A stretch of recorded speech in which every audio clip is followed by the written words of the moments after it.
welcome to Diecast Restos. I'm Jason and this is Majorette's BX4TC. This was Citroën's unsuccessful venture into Group B rallying.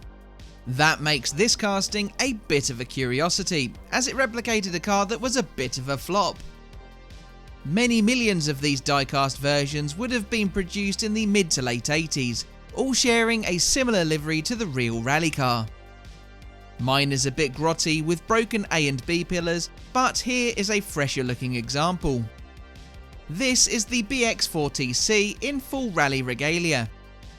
For my Restomod, I'll be using a set of Le Mans decals, and for the wheels I have chosen a set from Citroën's arch rivals Renault. Aside from being 4 rather than 5 stud, I would say they're a fine match. Looking to jump on the Group B bandwagon following its explosion in popularity in the mid-80s, Citroën sought to use their BX family hatchback as the basis of their contender. Citroën had previously had experience in rallying with the DS in the 1960s, including inheriting victory at the 1966 Monte Carlo Rally after all 3 mini-entries were disqualified for using non-homologated auxiliary lights. The BX would be their first official entry as a World Rally Championship team, despite having produced homologation specials of their Visa, the Trophy, Chrono and Mille Piste. The BX platform would prove to be restrictive, with all being revealed during circuit tests in December 1985. It was heavy, lacked power, and its hydraulic suspension system caused significant understeer. 20 chassis were produced by Ulliez and was assembled by the Citroën competition department based in Trappes. Group B homologation requirements determined that 200 customer road cars would need to be produced. These were also built by Ulliez. The BX4TC road car would carry a 2142cc 16-valve turbocharged 4-cylinder engine, capable of 200 horsepower, teamed to a 5-speed manual transmission. The same engine had proved to be quite robust in the Peugeot 505 Turbo. It had a top speed of 136 miles per hour and could reach 62 in 7.5 seconds. Despite the rally car's shortcomings and rushed development, it made its competitive debut in the 1986 Monte Carlo Rally. Driving car number 15 in that event was Jean-Claude Andruet, the tarmac specialist who we covered in my recent Ferrari 308 rally project. That number 15 car was what Majorette loosely based the livery of their model on. Citroën's second car, numbered 17, was driven by Philippe Vomberguet. He and co-driver Jean-Bernard Vieux were out of the event on special stage 2 with hydraulic issues. Andruet and co-driver Annick Pauverne lasted until stage 7, where they suffered an accident and retired from the rally. The pair would achieve the car's best result in the following event, the 1986 Swedish Rally, of which you can see footage in the video outro later on. They earned 6th place on the snowy Swedish stages, finishing 23 minutes and 46 seconds off the lead Peugeot 205 Turbo 16 Evo 2. Also ahead of them were the far more capable Lancia Delta S4, Ford RS200 and Audi's 90 and Coupe Quattros. This 6th placed finish earned the team 6 points in the Constructors' Championship, but they were to be their only points of the entire year. Vomberguet lasted deep into the event, but engine issues forced his retirement on stage 25. Citroën sat out the controversial Portuguese and Tour de Course rallies, as well as missing the Safari rally separating the two. They returned with 3 cars for the Acropolis Rally, but this would prove to be a disastrous event for the team. Added to the lineup were Maurice Chaumard with co-driver Didier Breton. But by special stage 3, all 3 cars had retired. Both Chaumard and Vomberguet were out on stage 2 with the hydraulic suspension causing issues for both crews. Just 1 stage later, Andruet was out too, following an accident. After this poor showing, the deaths of 3 spectators in Portugal, and the deaths of Henri Toivonen and co-driver Sergio Cresto in Corsica, Citroën withdrew from the championship with the intention of improving the car's design. Group B was officially banned by the FIA on the 6th of May 1986, with a development freeze put in place, effectively outlawing the category for 1987. Citroën would not return to the competition as a constructor until 2001. Due to the BX4TC rally car's lack of success, the road car sold poorly. Only 86 of the 200 cars found buyers. Citroën destroyed all of the unsold examples. This has made the surviving homologation cars become increasingly sought after, with examples now being sold for several tens of thousands of euro. Like many Group B outcasts, the BX4TC found competition in rallycross during the late 80s and early 90s. Jean-Luc Paillet campaigned not a BX4TC, but one of its prototypes, a turbo 4x4 with a 1900cc engine. From 1991 to 1993, he became triple French rallycross champion in the car, as well as Division 2 European champion in 1993. All in all, the BX4TC was a major failure for Citroën, which to me makes it and the model all the more intriguing. First off, the casting qualifies for the Mack Reagan trifecta. It's a French car made by a French toy company made in France. You can of course substitute the country where appropriate, it isn't all just about France. Look him up on Instagram. Although he hasn't posted in a couple of years, his profile is quite something. Majorette introduced the model in 1987, the year after the car's only outings. The first issues in 1987 had their doors cast shut. They had a Citroën logo on the roof, blue and red print to the sides with the number 15 of the Monte Carlo Rally car, and total sponsorship to the bonnet and sides. There was also a blue bar across the front and an angled French flag. The total sponsorship was removed on some versions. When the doors were opened up, models could be found with or without the blue bar on the bonnet. If without, it was replaced by Michelin sponsorship. All models came with clear windows, a black interior, and those huge chunky wheels that look appalling on pretty much every Majorette casting they featured on. After 1989 though, the BX4TC was no more. It would eventually be replaced at number 225 by the Renault 19 Cabriolet in 1993. So to recap on the work that has been done so far, I have dismantled and paint stripped the model, fixed the broken A and B pillars, washed the plastic parts and then primered and painted the base, body, wheels and interior. I've detailed the rims and polished the transparency, and have now moved on to detailing the rest of the model. I'm a fan of Majorette's often detailed and occasionally quirky interiors, and this one is no exception, with its deep bucket competition seats, prominent spare tyre in an accurate multi-spoke design, and visible fuel tank. I'm now painting them to better highlight these features.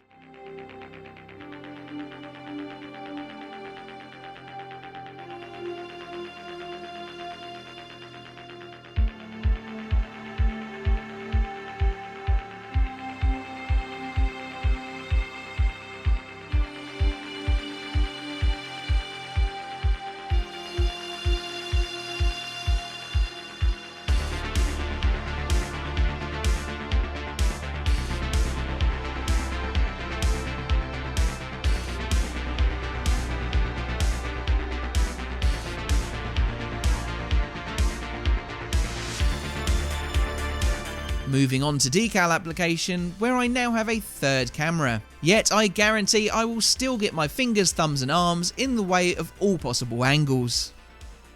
So the front of the base receives the tiny black French number plate, and the body then receives a forward-facing Michelin decal. Here I'm affixing the Citroën by Citroën bonnet badge. On the main bonnet section is the total sponsorship decal, followed by the 1986 Swedish Rally placard, and then by the tricolor pattern. The front wings have further total and Michelin wording,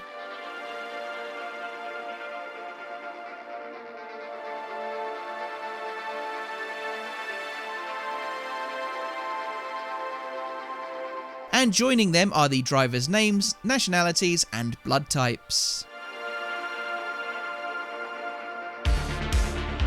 The roof is where things get big with that giant Citroën emblem, which curiously was facing the incorrect direction on Majorette's interpretation. The rear wing gets Citroën lettering. To the sides are red and blue patterns, much alike Majorette's version, just a little finer and more accurately positioned. I had to chop this up to work with the opening and closing doors.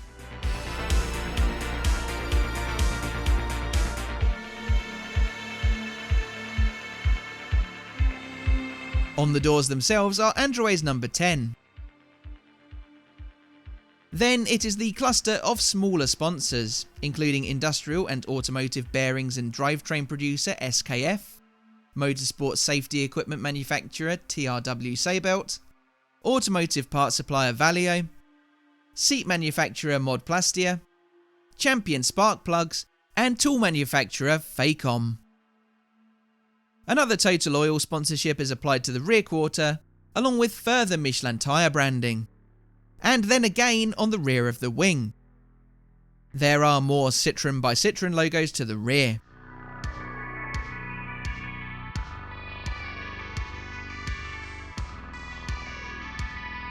The rear registration plate squeezes on, and another rally placard too.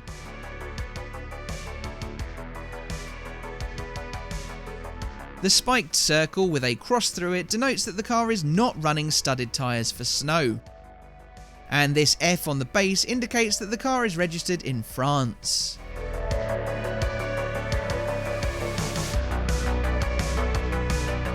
Finally, it's the Citroën Competition Sunstrip.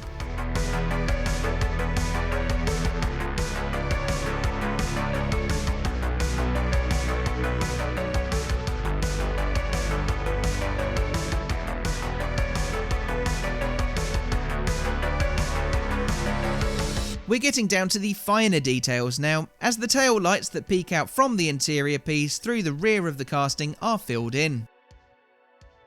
I then give the seatbelts their yellow Seibelt strips, before moving on to clear coating the exterior parts.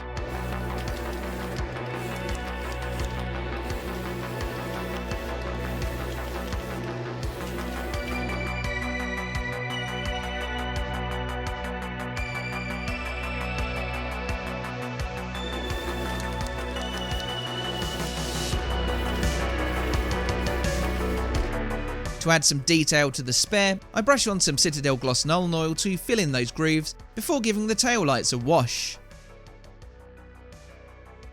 Once I've filled in the amber of the afterthought looking indicators, I begin shading the exterior's grills and ducts.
Now it's time to reassemble this BX4TC. First to go back in is the polished window piece, complete with detailed wipers, rearview mirror and sunshade. Then it is the fully kitted out interior piece, where the tail lamp extensions at the rear poke through the body. With that in, body and base are married up, again connected at the rear via a tongue and slot, while the front is secured by a 3mm M2 laptop screw. It isn't quite over yet though. In many pictures I saw of the BX4TC, it was equipped with transparent looking mud flaps. I fitted some to the rear, but with the opening doors there wasn't enough real estate to add any to the front arches. Here then in my new light box with my new turntable is the Majorette BX 4TC as was. This example was broken at its A and B pillars, had badly damaged paintwork, and was fitted with Majorette's laughably awful wheels. It had a reasonable livery, but I wanted it to be more authentic, paired to a set of wheels that could be taken more seriously. The irony being that the real car wasn't a serious contender at all. But this is. If it wasn't for the giveaway gouges on the windscreen that I couldn't quite polish out, you would be forgiven for thinking that this wasn't the same casting. The livery has improved on the original while not being a million miles away from how it looked, but the biggest transformative points for me are the wheels and the interior. The Renault 5 Maxi rims are spot on and take away the comedy value the model used to have. The interior lent itself to further detailing perfectly, with those accurate yet dominant red bucket seats, spare tyre and fuel tank, plus the tail lights poking through the holes in the rear. So what is your favourite part of this casting? Did I do it justice? Leave me with your thoughts by writing a comment and clicking that like button if you enjoyed this build. But all that leaves me to say is thanks for watching, and I'll see you again for the next one. Bye for now. Citroën on ehkä turhan iso auto näihin lumiränneihin. Jean-Claude Andruet on tässä vaiheessa. Jean-Claude Andruella edelleen vaikeuksia ison auton kanssa. Päähän voitosta. Jean-Claude Andruet Citykallaan 6. tilalla.